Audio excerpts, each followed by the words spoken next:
আপনি জানেন এই কৃষ্ণনগর নাম মোটেও মহারাজা কৃষ্ণচন্দ্রের নামে নয়। এই নাম দিয়েছিলেন কৃষ্ণচন্দ্রের প্রপিতামহ রাজা রুদ্র। এই রেহুই অঞ্চলে যখন যে রাজপ্রাসাদ তৈরি হয় তা তৈরি করেছিলেন মহারাজা রুদ্রের পিতা মহারাজা রাঘব।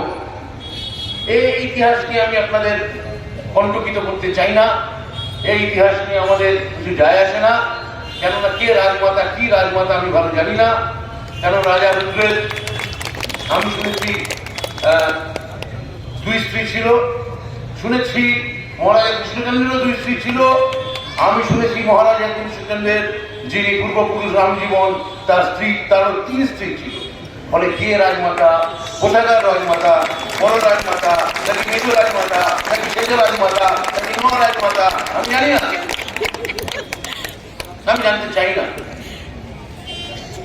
এই ফিউডাল, এই সামন্ততান্ত্রিক, এই রাজা রাজবাড়ি রাজমাতা, আমরা মধ্যবিত্ত বাড়ির ছেলে, আমরা মনে করেছি যে আমাদের পড়তে হবে, আমাদের খাটতে হবে। তালে বলে মালে আমি কোনো রকম, আপনারা জানেন হয়তো কেউ এখানে আমি অনেক শিক্ষকের মুখ দেখতে পাচ্ছি, আমি অনেক সংস্কৃতি কর্মীর মুখ দেখতে পাচ্ছি এই শহরে। আমি বহুবার কেউ হয়তো 1-2 হয়তো, সেটা হচ্ছে একটি কুকুর জন্মে কুকুর মৃত্যু হয়, সেই কুকুর বা সেই চারমেয় কুকুর হই। একটি বেড়াল জন্মে বেড়াল মৃত্যু হয়, সেই বেড়াল হই।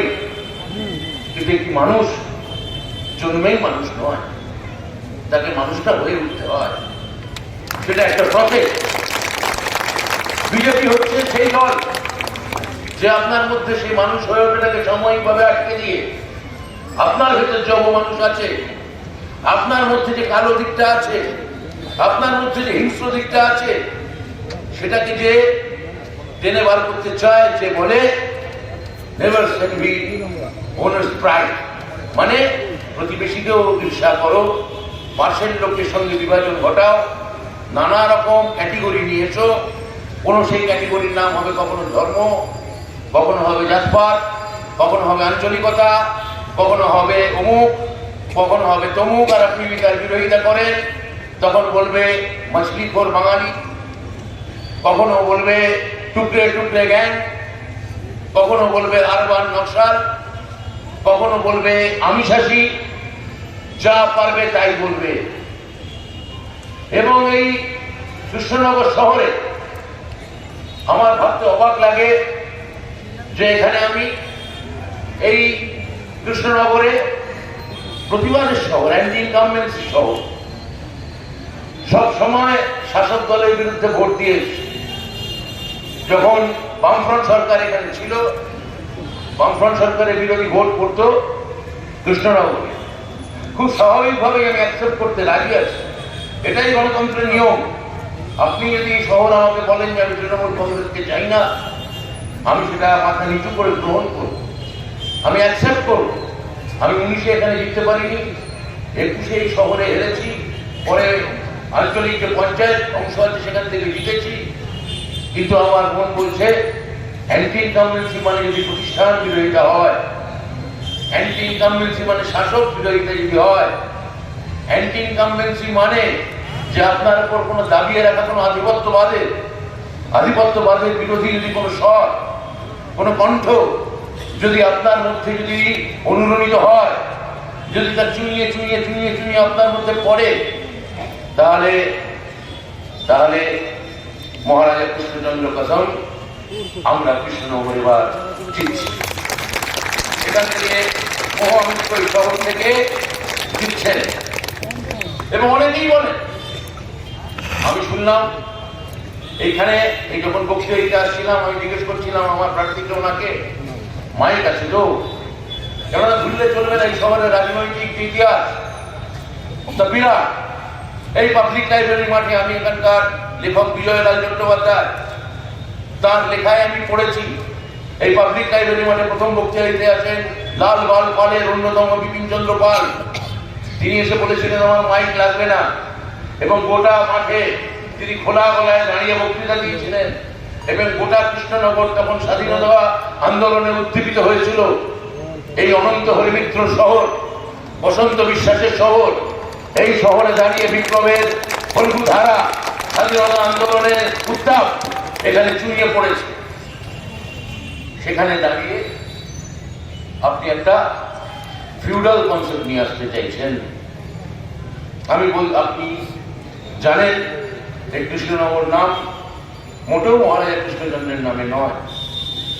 এই নাম দিয়েছিলেন কৃষ্ণচন্দ্রের প্রপিতামহ রাজা রুদ্র।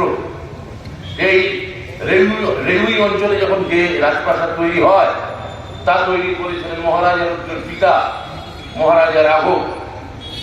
এই ইতিহাস নিয়ে আমি আপনাদের কণ্টকিত করতে চাই না। এই ইতিহাস নিয়ে আমাদের কিছু যায় আসে না, কেননা কে রাজমাতা কি রাজমাতা আমি ভালো জানি না। কেন রাজা রুদ্রের আমি শুনেছি 2 স্ত্রী ছিল, শুনেছি মহারাজা কৃষ্ণচন্দ্রেরও 2 স্ত্রী ছিল। আমি শুনেছি মহারাজা কৃষ্ণচন্দ্রের যিনি পূর্বপুরুষ রামজীবন তার স্ত্রী, তারও 3 স্ত্রী ছিল। ফলে কে রাজমাতা, কোথাকার রাজমাতা, বড় রাজমাতা নাকি মেজ রাজমাতা নাকি সেজ রাজমাতা নাকি মহারাজমাতা আমি জানি না, আমি জানতে চাই না। এই ফিউডাল, এই সামন্ততান্ত্রিক, এই রাজা রাজবাড়ি রাজমাতা, আমরা মধ্যবিত্ত বাড়ির ছেলে, আমরা মনে করেছি যে আমাদের পড়তে হবে, আমাদের খাটতে হবে।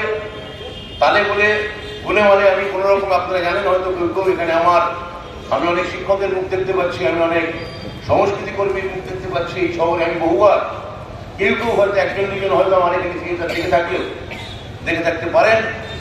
তো আমি তালে বলে রাজনীতিতে চলে এসেছিলাম। তা আমরা মনে করেছি যে মধ্যবিত্তের কণ্ঠস্বর কোনো আম্বানি বা আদানি পরিচালনা করতে পারেননি। মমতা ব্যানার্জির ওপর এই অংশের এক অংশের রাগ, তার কারণ তিনি কখনো আধুনিক বিজ্ঞাপনের ভাষায় যাকে বলে ক্লায়েন্টেল, সেই ক্লায়েন্টেলের সঙ্গে তিনি কখনো বিশ্বাসঘাতকতা করেননি। তিনি কখনো বলেননি যে আমি টাটা বিড়লা মুর্দাবাদ, এবং পরে সেই টাটার থেকেই জমি কিনে শিল্পায়ন করার কথা, কৃষি আমাদের ভিত্তি, শিল্প আমাদের ভবিষ্যৎ, এই ধরনের নিজে ব্যাকলাশ কখনো মমতা ব্যানার্জি ঘটাননি। মমতা ব্যানার্জি শিল্প করতে চান, শিল্প করছেন।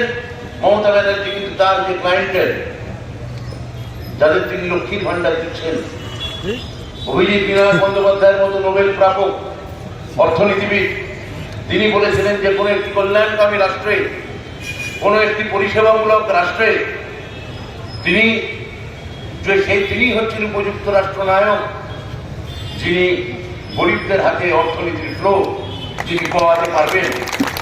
সেই লোকটা যে মহিলা আজকে লক্ষ্মীর ভান্ডার পাচ্ছে, আমি গ্রামে কথা বলে দেখেছি, অনেকে বলেছেন যে না আমি মমতা দিকে ভোট দেবো। কেন ভোট দেবেন আপনি জিজ্ঞেস করলাম। আমরা বললাম আমার স্বামী অনেক সময় হাতে টাকা দেয় না। আমার প্রার্থী বিদায়ী সাংসদ কৃষ্ণনগরের যিনি প্রথম নদিয়া জেলায় প্রথম অবশ্য ফরিদপুর থেকে তিনি প্রথম বিধায়ক হয়েছিলেন, তারপরে কৃষ্ণনগর লোকসভা সিট থেকে জিতে গোটা ভারতবর্ষকে যিনি প্রায় চমকে দিয়েছিলেন। এবং কৃষ্ণনগর আমার মনে হয় অনেক গরিমা আছে, আমি সেখানে খানিকটা বলবো, কিন্তু কৃষ্ণনগরের আমার মনে হয় সাম্প্রতিক যদি কোনো গরিমা, কৃষ্ণনগর আমরা যে আপনারা যারা এখানে কৃষ্ণ নাগরিক আছে,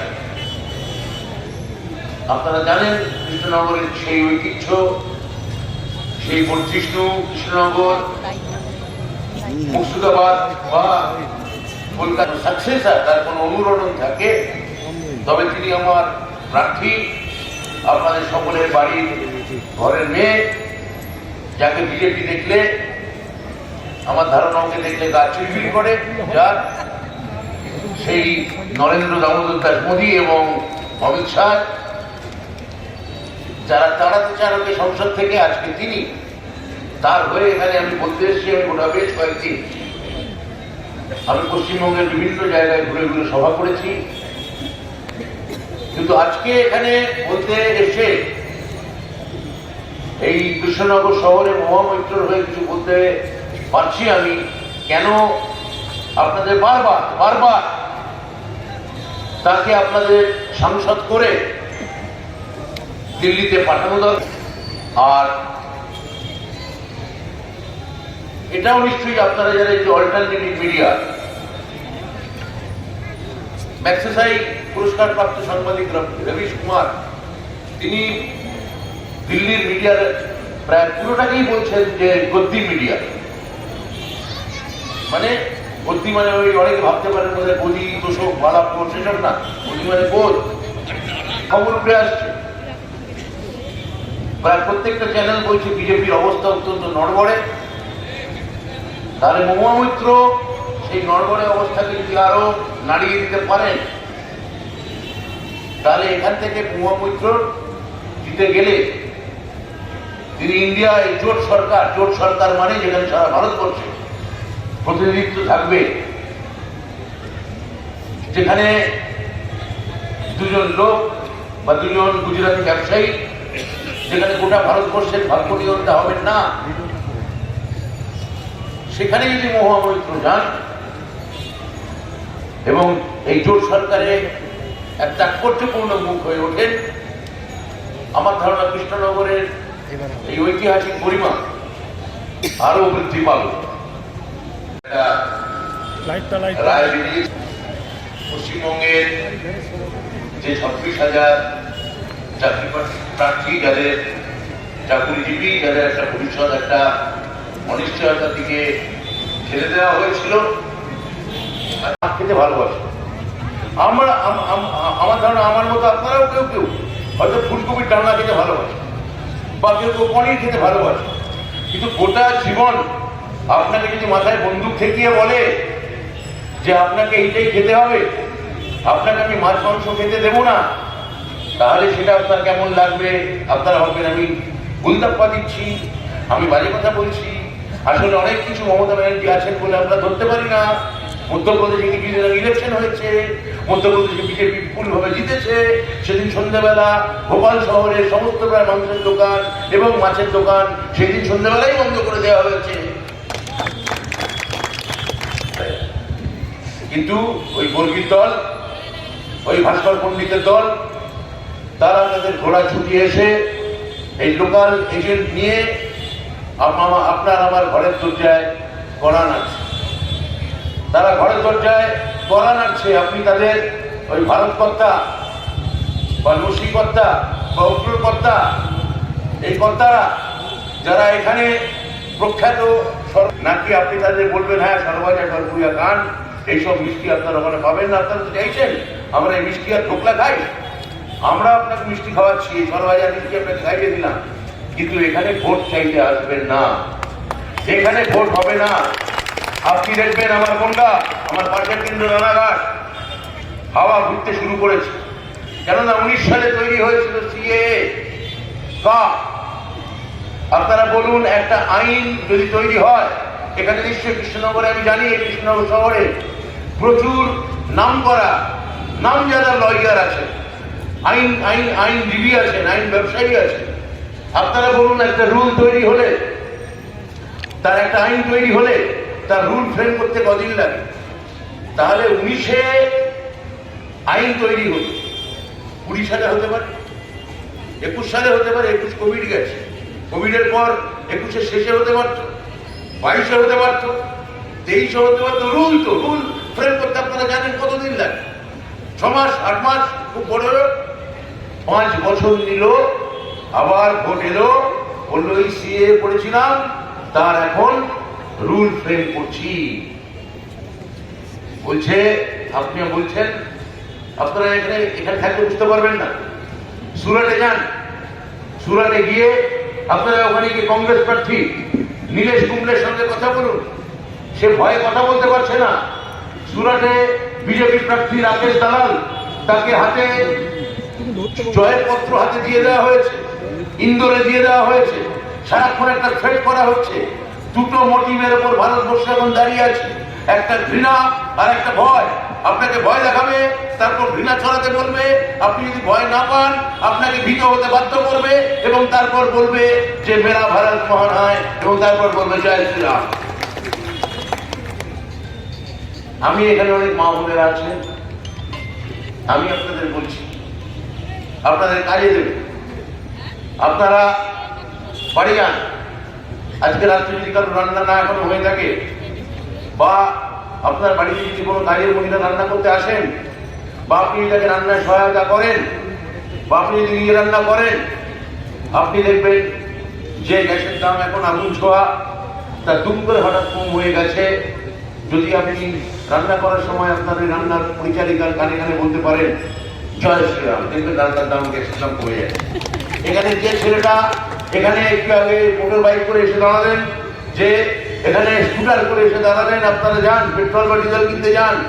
খালি পেট্রোল, যে আপনাদের পেট্রোল বিক্রি করছে, যে গ্যাস বিক্রি করছে, তার কানে কানে খালি বলতে হবে জয় শ্রীরাম, দেখবেন পেট্রোলের দাম কমে যাচ্ছে, ডিজেলের দাম কমে যাচ্ছে। কেননা বিজেপি এটা চাইছে। আপনি যখন বলবেন যে আমার জিনিসপত্রের দাম এত কেন, গ্যাসের দাম এত কেন, সমস্ত পরিসংখ্যানবিদরা বলছেন কেন যে সারা ভারতবর্ষের স্বাধীনতার পর এত বেকারিত্ব আগে কখনো আসেনি। ওরা যখন ওই দিকে তাকাতে বলবে, আমরা যখন বলবো আপনারা এইগুলোর উত্তর দিন, ওরা আপনাকে বলবে দেখুন কি সুন্দর রাম মন্দির করেছি, চলুন দেখে আসুন। রাম মন্দির দেখতে যান, গোড়ার দিকে সুন্দর মন্দির, গোড়ার দিকে ভিড় হচ্ছে, এখন ফাঁকা যাচ্ছে। গোটা উত্তর ভারতে এখন রিয়াকশন হচ্ছে, লোকে বুঝতে পারছে যে ধর্ম নামে আফিম খাইয়ে এই বিষয়গুলো থেকে আর চোখ ফেরানো যাবে না, আর মুখ ফেরানো যাবে না। সেইখানে দাঁড়িয়ে আমি আবার বলি, যে সময় আমরা দাঁড়িয়ে আছি, মহুয়া মৈত্রকে আমাদের এদের মুখ বন্ধ করার জন্য। মহুয়া যখন দাঁড়িয়ে লোকসভায় কথা বলেন, আমার গর্ব হয়, একজন বাঙালি হিসেবে গর্ব হয়, একজন তৃণমূলের কর্মী হিসেবে গর্ব হয়, যে ও যখন কথা বলতে শুরু করে তখন ওর বিরোধীরা ওকে ভয় পায়। চোখে চোখ রেখে কথা বলে, এমন ভাবে কথা বলে যে প্রত্যেকটি লোক কাঁপতে শুরু করে। এবং আপনারা জানেন বিজেপি মোটামুটি যে দুটোর উপর দাঁড়িয়ে আছে, একটা ম্যাসকিউলিনিটি, পুরুষতন্ত্র, এবং আরেকটা পেট্রিয়ার্ক, পিতৃতন্ত্র, এই দুয়ের ওপর দাঁড়িয়ে। কেননা মনে রাখবেন, বিজেপি বারবার আরএসএস এর ঘোষিত কথাই হচ্ছে আমরা যদি আবার আসতে পারি, ভারতের এই সংবিধান, ব্রিটিশ ভাষা সংবিধান আমরা বাতিল করব, আম্বেদকরের সংবিধান আমরা বাতিল করব, আমরা বাতিল করে মনু সংহিতা এখানে নিয়ে আসবো। এবং সেই মনু সংহিতা বলছে যে নারীদের স্থান কোথায়? শূদ্রদেরও নিচে। এই সেই পেট্রিয়ার্ক, এই সেই ম্যাসকুলিনিটি, যারা মনে করে নারীদের জায়গা হচ্ছে শূদ্রদেরও নিচে। প্রথম কথা, এই জাতপাত আজকের দিনে যে কারা মানে, কেন মানে, তারা বলতে পারবেন, আমি জানি না। কিন্তু ঠিক আছে, আছে, মানা হয়। কিন্তু আপনারা ভাববেন আমি বাজে কথা বলছি। আপনারা চলে যান রাজস্থান কোর্টে, এই কিছুদিন আগে ওখানে যারা আরএসএস আইনজীবী, তারা একটা কোর্টের মধ্যে মূর্তি স্থাপন করেছে। সেই মূর্তিকার ওই মনু সংহিতার মনুর মূর্তি। তো আপনারা বুঝতে পারছেন না যে বিজেপি আসলে যে রাজনীতিটা এখানে দিতে চাইছে, একই সঙ্গে গ্লোবাল স্মার্ট টেকনোলজির কথা বলছে, যেগুলোর কোনো মানে নেই। পেটিএম, এটিএম, এইসব নানা রকম হাবিজের সব করতে হচ্ছে, যেগুলো কোনো যার কোনো ইউটিলিটি নেই। এবং আমি আপনাকে বলতে পারি, এখানে আপনি বাঙালি, কখনো বলবে টুকরে টুকরে গ্যাং, কখনো বলবে আরবান নকশাল, কখনো বলবে আমিষাসী, যা পারবে তাই বলবে।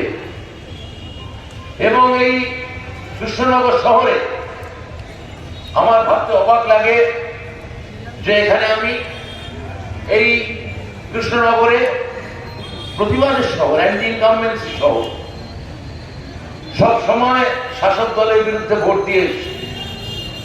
যখন বামফ্রন্ট সরকার এখানে ছিল, বামফ্রন্ট সরকারের বিরোধী ভোট করতো কৃষ্ণনগরে। খুব স্বাভাবিকভাবেই আমি অ্যাকসেপ্ট করতে রাজি আছি, এটাই গণতন্ত্রের নিয়ম।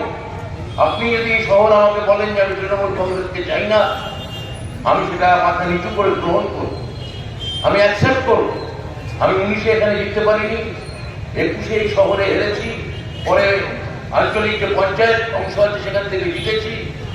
কিন্তু আমার মন বলছে অ্যান্টি ইনকামবেন্সি মানে যদি প্রতিষ্ঠান বিরোধিতা হয়, অ্যান্টি ইনকামবেন্সি মানে শাসক বিরোধিতা যদি হয়, অ্যান্টি ইনকামবেন্সি মানে যে আপনার উপর কোনো দাবিয়ে রাখা কোনো আধিপত্যবাদের বিরোধী যদি কোনো স্বর, কোনো কণ্ঠ যদি আপনার মধ্যে যদি অনুরণিত হয়, যদি তা চুইয়ে চুইয়ে চুইয়ে চুইয়ে আপনার মধ্যে পড়ে, তাহলে তাহলে মহারাজা কৃষ্ণচন্দ্র কসম আমরা কৃষ্ণনগর এবার জিতছি। সেখান থেকে মহামিত্র শহর থেকে জিতছেন।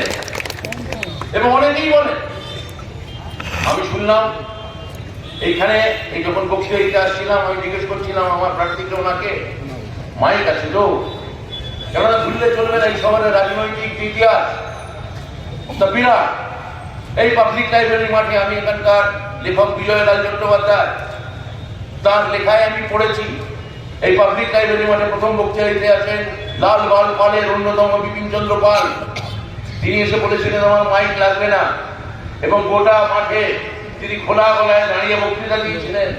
এবং গোটা কৃষ্ণনগর তখন স্বাধীনতা আন্দোলনে উদ্দীপিত হয়েছিল। এই অনন্ত হরিমিত্র শহর, বসন্ত বিশ্বাসের শহর, এই শহরে দাঁড়িয়ে বিপ্লবের ফল্গু ধারা, স্বাধীনতা আন্দোলনের উত্তাপ এখানে চুইয়ে পড়েছে।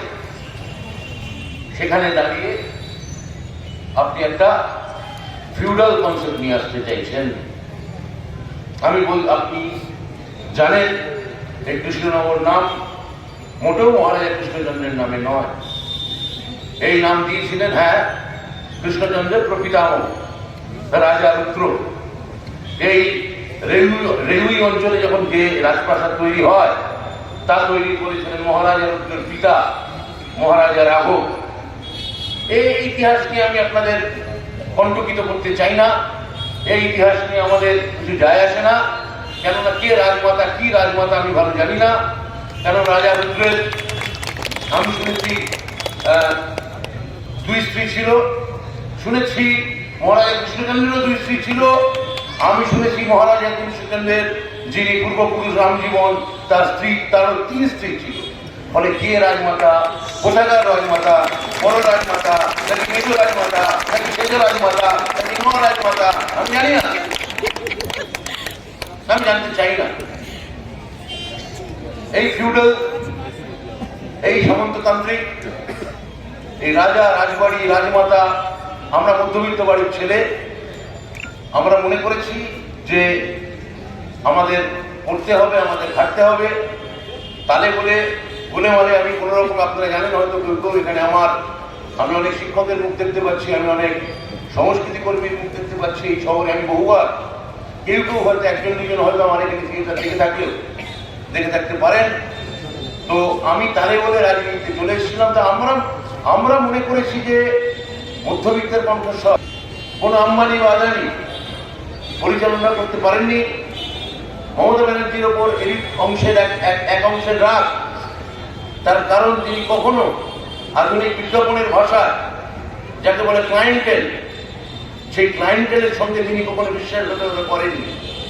তিনি কখনো বলেননি যে আমি টাটা বিড়লা মুর্দাবাদ, এবং পরে সেই টাটার থেকেই জমি কিনে শিল্পায়ন করার কথা, কৃষি আমাদের ভিত্তি, শিল্প আমাদের ভবিষ্যৎ, এই ধরনের নিজে ব্যাকলাশ কখনো মমতা ব্যানার্জি ঘটাননি। মমতা ব্যানার্জি শিল্প করতে চান, শিল্প করছেন।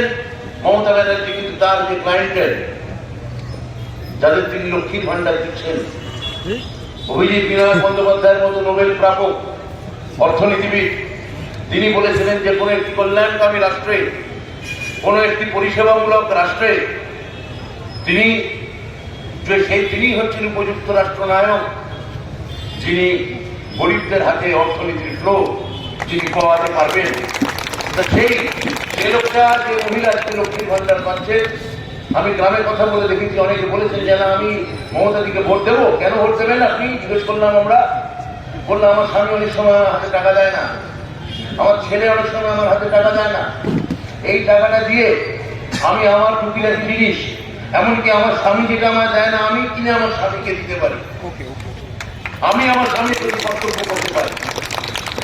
তাহলে এই অর্থনীতির ফ্লো, এই যে কল্যাণকামী রাষ্ট্র, ওয়েলফেয়ার স্টেট যাকে সব পণ্ডিতেরা যাকে বলে থাকেন, সেখানে যদি আপনি যদি অর্থনীতির ওই লেনাদেনাটা যদি না ঘটান, টাকা পয়সা ফ্লোটা যদি না ঘটান, তাহলে এটা চলবে কি করে?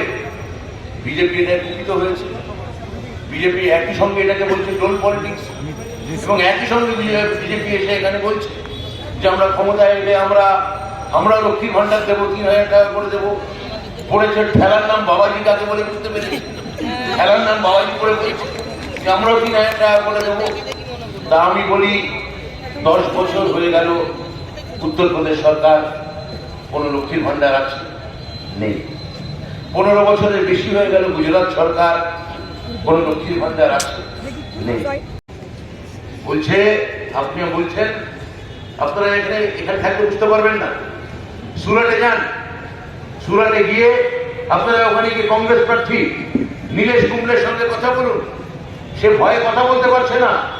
সুরাটে বিজেপি প্রার্থী রাকেশ দালাল, তাকে হাতে জয়ের পত্র হাতে দিয়ে দেওয়া হয়েছে, ইন্দোরে দিয়ে দেওয়া হয়েছে, সারাক্ষণ একটা থ্রেট করা হচ্ছে। দুটো মোটিভের উপর ভারতবর্ষ এখন দাঁড়িয়ে আছে, একটা ঘৃণা আর একটা ভয়। আপনাকে ভয় দেখাবে, তারপর ঘৃণা ছড়াতে বলবে, আপনি যদি ভয় না পান আপনাকে ভীত হতে বাধ্য করবে, এবং তারপর বলবে যে মেরা ভারত মহান হয়, এবং তারপর বলবে জয় শ্রীরাম। আমি এখানে অনেক মা বোনেরা আছেন, আমি আপনাদের বলছি আপনাদের কাজে দেবে। আপনারা বাড়ি যান, আজকে রাত্রে যদি কারো রান্না না এখনো হয়ে থাকে, বা আপনার বাড়িতে যদি কোনো কাজের মহিলা রান্না করতে আসেন, বা আপনি তাকে রান্নায় সহায়তা করেন, বা আপনি যদি নিজে রান্না করেন, আপনি দেখবেন যে গ্যাসের দাম এখন আগুন ছোঁয়া, তা দুম করে হঠাৎ কম হয়ে গেছে। যদি আপনি রান্না করার সময় আপনার ওই রান্নার পরিচারিকার কানে কানে বলতে পারেন জয় শ্রীরাম, দেখবেন রান্নার দাম গ্যাসের দাম কমে যায়। এখানে যে ছেলেটা এখানে একটু আগে মোটর বাইক করে এসে দাঁড়ালেন, যে এখানে স্কুটার করে এসে দাঁড়ালেন, আপনারা যান পেট্রোল বা ডিজেল কিনতে যান, খালি পেট্রোল যে আপনাদের পেট্রোল বিক্রি করছে, যে গ্যাস বিক্রি করছে, তার কানে কানে খালি বলতে হবে জয় শ্রীরাম, দেখবেন পেট্রোলের দাম কমে যাচ্ছে, ডিজেলের দাম কমে যাচ্ছে। কেননা বিজেপি এটা চাইছে। আপনি যখন বলবেন যে আমার জিনিসপত্রের দাম এত কেন, গ্যাসের দাম এত কেন, সমস্ত পরিসংখ্যানবিদরা বলছেন কেন যে সারা ভারতবর্ষের স্বাধীনতার পর এত বেকারিত্ব আগে কখনো আসেনি। ওরা যখন ওই দিকে তাকাতে বলবে, আমরা যখন বলবো আপনারা এইগুলোর উত্তর দিন, ওরা আপনাকে বলবে দেখুন কি সুন্দর রাম মন্দির করেছি, চলুন দেখে আসি। রাম মন্দির দেখতে যান, গোড়ার দিকে সুন্দর মন্দির, গোড়ার দিকে ভিড় হচ্ছিল, এখন ফাঁকা যাচ্ছে। গোটা উত্তর ভারতে এখন রিয়াকশন হচ্ছে, লোকে বুঝতে পারছে যে ধর্ম নামে আফিম খাইয়ে এই বিষয়গুলো থেকে আর চোখ ফেরানো যাবে না, আর মুখ ফেরানো যাবে না। সেইখানে দাঁড়িয়ে আমি আবার বলি, যে সময় আমরা দাঁড়িয়ে আছি মহুয়া মৈত্রকে আমাদের এদের মুখ বন্ধ করার জন্যে, মহুয়া যখন দাঁড়িয়ে লোকসভায় কথা বলেন আমার গর্ব হয়, একজন বাঙালি হিসেবে গর্ব হয়, একজন তৃণমূলের কর্মী হিসেবে গর্ব হয়, যে ও যখন কথা বলতে শুরু করে তখন ওর বিরোধীরা ওকে ভয় পায়, চোখে চোখ রেখে কথা বলে, এমন ভাবে কথা বলে যে প্রত্যেকটি লোক কাঁপতে শুরু করে। এবং আপনারা জানেন বিজেপি মোটামুটি যে দুটোর উপর দাঁড়িয়ে আছে, একটা ম্যাসকিউনিটি পুরুষতন্ত্র এবং আরেকটা পেট্রিয়ার্ক পিতৃতন্ত্র, এই দুয়ের উপর দাঁড়িয়ে। কেননা মনে রাখবেন বিজেপি বারবার আরএসএস এর ঘোষিত কথাই হচ্ছে আমরা যদি আবার আসতে পারি, ভারতের এই সংবিধান, ব্রিটিশ ঘাঁটা সংবিধান আমরা বাতিল করব, আম্বেদকরের সংবিধান আমরা বাতিল করব, আমরা বাতিল করে মনু সংহিতা এখানে নিয়ে আসবো। এবং সেই মনু সংহিতা বলছে যে নারীদের স্থান কোথায়? শূদ্রদের নিচে। এই সেই পেট্রিয়ার্ক, এই সেই ম্যাসকুলিনিটি যারা মনে করে নারীদের জায়গা হচ্ছে শূদ্রদের নিচে। প্রথম কথা, এই জাতপাত আজকের দিনে যে কারা মানে, কেন মানে, তারা বলতে পারবেন, আমি জানি না, কিন্তু ঠিক আছে, আছে, মানা হয়। কিন্তু আপনারা ভাববেন আমি বাজে কথা বলছি। আপনারা চলে যান রাজস্থান কোর্টে, এই কিছুদিন আগে ওখানে যারা আরএসএস আইনজীবী তারা একটা কোর্টের মধ্যে মূর্তি স্থাপন করেছে। সেই মূর্তিকার ওই মনু সংহিতার মনুর। তো আপনারা বুঝতে পারছেন না যে বিজেপি আসলে যে রাজনীতিটা এখানে দিতে চাইছে, একই সঙ্গে গ্লোবাল স্মার্ট টেকনোলজির কথা বলছে, যেগুলোর কোনো মানে নেই। পেটিএম এইসব নানা রকম হাবিজাবি সম্পর্ক আছে, যেগুলো কোনো যার কোনো ইউটিলিট নেই। এবং আমি আপনাকে বলতে পারি, এখানে আপনি যে এখানে যে বাসটা এখান থেকে ছাড়ে, যেটা হয়তো শিমুরালি যায়, বা যেটা হয়তো গয়েশপুর যায়, বা যেটা হয়তো কল্যাণী যায়, তার কন্ডাক্টর ভাইকে দেখবেন সে হচ্ছে, আপনি জানবেন তার স্লোগানটা হচ্ছে আসলে বিজেপি স্লোগান। কেন? আপনি বাসে উঠবেন, কন্ডাক্টর আপনাকে কি বলবেন? বলবেন পেছন দিকে এগিয়ে যান, পেছন দিকে এগিয়ে যান, পেছন দিকে এগিয়ে যান। বিজেপি হচ্ছে জানবেন ওইটা, পেছন দিকে এগিয়ে যান, পেছন দিকে এগিয়ে যান, আরো পেছন দিকে এগিয়ে যান। এইটা আপনাদের বুঝতে হবে। তারা বিভাজন করতে চায়, আমার ভাবতে লজ্জা লাগে। এই যে বলছে যে আমার এখানে কোথায় আমেরতে রাহুল গান্ধী লড়ছেন না, নাকি কোথায় রায়বেরিতে লড়ছেন, আমি উত্তর দিতে রাজি আছি। তার আগে বলুন তো 370 রদ করা, কাশ্মীর নিয়ে ভোট চাইতে আসা, 3টে লোকসভা সিট আছে কাশ্মীরে, একটা শ্রীনগর, একটা রাজৌরি আর একটা বারামুল্লা। আপনারা কি বলতে পারবেন ওখানে 3 জনের বিজেপি প্রার্থীর নাম কি? পারবেন না, আমিও পারবো না। কেন? কারণ বিজেপি 3টে সিটেই লড়ছে না, বিজেপি 3টে সিটেই লড়ছে না। তাহলে আপনি বলছিলেন কাশ্মীর আমি 370 করবো, সমস্ত শ্রীনগরবাসী, সমস্ত কাশ্মীর উপত্যকা ঝাঁপিয়ে পড়ে আমাদের 3টে সিটেই আপনারা ওখানে লড়তে গেলেন না। উত্তরপ্রদেশে আপনাদের মাজা কাঁপছে, আপনারা ধরে ফেলে, আপনার রাজস্থানে 3বারের মুখ্যমন্ত্রীকে ছড়িয়ে দিয়েছে। কেন? যদি না মোদীর রেকর্ড ধরে ফেলে, ফলে উত্তরপ্রদেশের মুখ্যমন্ত্রী এখন প্রায় হৃদয়ে থর ব্যাপার উঠেছে এবং গোটা উত্তরপ্রদেশ জুড়ে স্লোগান উঠেছে, আবার যোগী কো বাঁচানা হ্যায় তো মোদী কো হটানা। কৃষ্ণনগর থেকে শুরু হবে না এই ঘটনাটা, এই ঐতিহাসিক 15 বছর এখান থেকে তার মুখ ফিরিয়ে রাখবে। স্বাধীনতা আন্দোলনে, ভারতের বিপ্লবে, বাংলার অস্মিতায়, বাঙালির অস্মিতায়, এই প্রত্যেকটা এই কৃষ্ণনগর থেকে শুরু করে উলা, বীরনগর, দীপনগর অব্দি যে ঐতিহ্যময় ইতিহাস কৃষ্ণনগরে লুকিয়ে আছে, তার মধ্যে থেকে দাঁড়িয়ে কৃষ্ণনগরকে দাঁড়িয়ে উঠে ঠিক আমার মতোই বলবে না, তৃণমূল কংগ্রেস জিন্দাবাদ, অভিষেক বন্দ্যোপাধ্যায় জিন্দাবাদ, মমতা বন্দ্যোপাধ্যায় জিন্দাবাদ।